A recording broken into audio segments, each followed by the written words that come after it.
son los residuos hospitalarios? Los residuos hospitalarios se generan en los establecimientos de salud. Todo personal sanitario está potencialmente expuesto en grado variable a los residuos peligrosos, cuyo riesgo varía según la permanencia en el establecimiento, la característica de su labor y su participación en el manejo de residuos. Asimismo, el personal asistencial de los establecimientos de salud, sean los médicos, enfermeras, técnicos, auxiliares, etc., también están en riesgo de sufrir algún daño potencial como consecuencia de la exposición o contacto a residuos peligrosos, destacándose los residuos punzocortantes como los principales implicados en los accidentes de trabajadores de salud. Los residuos hospitalarios tienen una clasificación. Esa clasificación se divide en tres. La clase A, residuos biocontaminados. Estos se generan en las distintas etapas de la atención de salud: diagnóstico, tratamiento, inmunización, investigación, etc., y contienen patógenos en cantidad o concentración suficiente para contaminar a la persona expuesta a ellos. La clase B, residuos especiales. Estos se generan principalmente en los servicios auxiliares de diagnóstico y tratamiento, y usualmente no han entrado en contacto con los pacientes ni con agentes infecciosos. Constituyen un peligro para la salud por sus características agresivas, tales como corrosividad, reactividad, explosividad, toxicidad, inflamabilidad o reactividad. Y por último, la clase C, residuos comunes. Estos se generan por las actividades administrativas, auxiliares y generales, no considerados en las categorías anteriores, puesto que no representan un peligro para la salud y sus características son similares a los de los residuos domésticos comunes. Se incluye en esa categoría a los papeles, cartones, cajas, plásticos, resto de la preparación de alimentos y desechos de limpieza y de patios y jardines, entre otros. Descripción del problema. El manejo de los residuos hospitalarios es de suma importancia tanto para el Ministerio de Salud de cada uno de los países como para la población en general, porque si no se tiene el cuidado necesario puede afectar el medio ambiente y la salud del personal encargado. Si los centros de salud, tanto como postas, hospitales y clínicas, no manejan un correcto protocolo con respecto al manejo de esos desechos, el personal encargado se encuentra expuesto a accidentes que pueden provocar enfermedades tales como el VIH, la hepatitis B, la hepatitis C, infecciones gastroentéricas, etc. Información según la Organización Mundial de la Salud. En este gráfico podemos observar el porcentaje de riesgo de infección tras experimentar un pinchazo con una aguja previamente utilizada en un paciente fuente, en donde sabemos según las siglas de que VHB significa virus de la hepatitis B, VIH es el virus de la inmunodeficiencia humana y el VHC es el virus de la hepatitis C. Poniéndonos en contexto, imaginemos de que el personal de la salud encargado del manejo de los residuos hospitalarios se pincha con una aguja.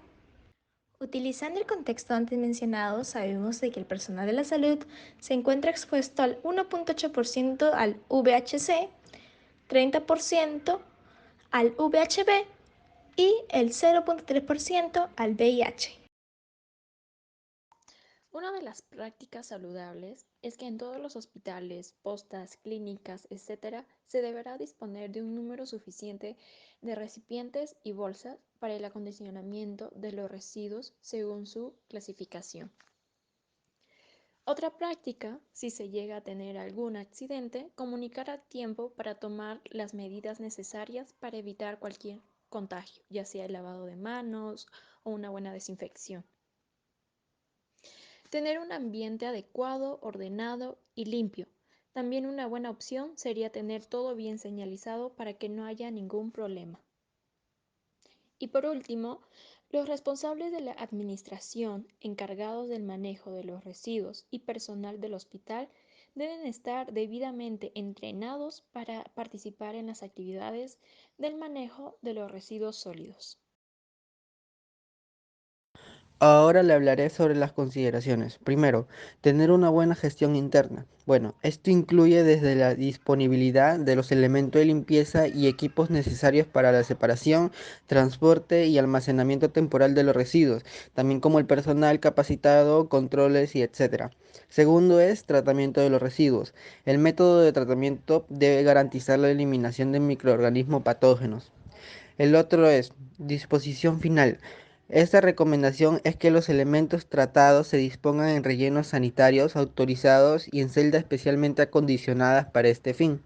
Se debe evitar la disposición final de los residuos en lugares no autorizados como vertedores. El otro es acondicionamiento. Todos los ambientes del hospital deben contar con los materiales e insumos necesarios para iniciar el manejo de residuos sólidos de acuerdo a la actividad que realiza. La presente norma técnica, aprobada mediante la Resolución Ministerial número 217 del año 2004 mediante MINSA, sugiere manejo de residuos hospitalarios. Se constituye en un instrumento de gestión muy valioso para los administradores y profesionales en general de los hospitales y responde a un mandato imperativo de la necesidad diaria de minimizar y controlar los riesgos que se derivan del manejo de estos residuos para proteger a la población hospitalaria. Todas las instalaciones de tratamiento de residuos hospitales deberán contar con la autorización del Ministerio de Salud, conforme se establece en el artículo 50 del Reglamento de la Ley General de Residuos Sólidos, aprobado por el Decreto Supremo en el año 2004. Artículo 1. Aprobar la norma técnica número 8 de la MINSA, manejo de residuos sólidos hospitalarios, que forma parte integrante de la presente resolución, cuyo cumplimiento es obligatorio en todos los establecimientos de salud a nivel nacional. También, dentro del programa de fortalecimiento de los servicios de salud, el MINSA, en 1998, desarrolló un documento técnico sobre tecnologías de tratamiento de residuos sólidos de establecimientos de salud.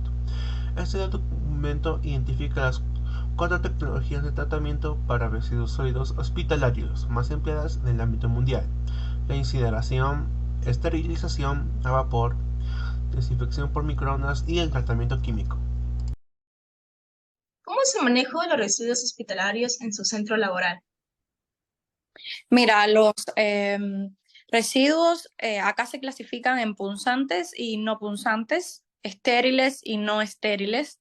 Hay algunos que necesitan, una vez que se utilizan, volver a esterilizarlos. Esos se van a un container específico, y los otros, que son residuos que no son punzantes y no son estériles, pero que se utilizan al día a día, van a otro container. Entre los punzantes y los no punzantes tenemos especificaciones, como por ejemplo todo lo ensangrentado, navajas y demás que se utilizan en procedimientos quirúrgicos, van a un bote en específico, a un container en específico. Los otros, que no son punzantes, pero que también tienen contenido hospitalario, se va a otro container. Y en el caso de las jeringas, que son reutilizables, van a otro en específico. ¿Cree que el personal de salud se encuentra realmente capacitado sobre el mantenimiento y limpieza y sobre el cuidado que debe tener el momento de tener contacto con los residuos hospitalarios? Mira, lo que pasa es que en el caso este específico que tenemos acá, es una empresa que se dedica a esto. Sus trabajadores están de acorde y saben cómo tienen que venir, saben el procedimiento para retirar las bolsas, conocen qué es lo que están retirando. En este caso sí, ellos son una empresa especializada que viene a hacer este retiro de este tipo de basura o de desechos, ¿no? Pero sí saben a lo que vienen listos, vienen preparados, porque son obviamente una empresa que se dedica a esto. ¿A qué enfermedades se encuentran expuestos el personal encargado de desechar estos residuos? Mira, el personal encargado de desechar estos residuos, además de que tiene que venir bien equipado, obviamente vienen con sus trajes especiales y todo, ellos se encuentran expuestos al VIH, tuberculosis, cualquier enfermedad que pueda ser transmitida por una, que una cuchilla que no se botó bien se le sobresalga por la bolsa y los corte. Cualquier contacto que pueda tener esa cuchilla con un paciente que tenga cualquier tipo de enfermedad que se transmita solo con un corte, ellos están expuestos a todo eso. Están expuestos también a hepatitis B, hepatitis C, VIH, tuberculosis, o sea, son varias. Dificultades. Presentamos varias dificultades al momento de realizar el trabajo porque los centros de salud nacionales, es decir, las postas de salud, clínicas y los hospitales, no tenían la disponibilidad de tiempo necesario para una entrevista. Además, no tenían conocimientos teóricos en algunas y otros solo no deseaban realizarlo.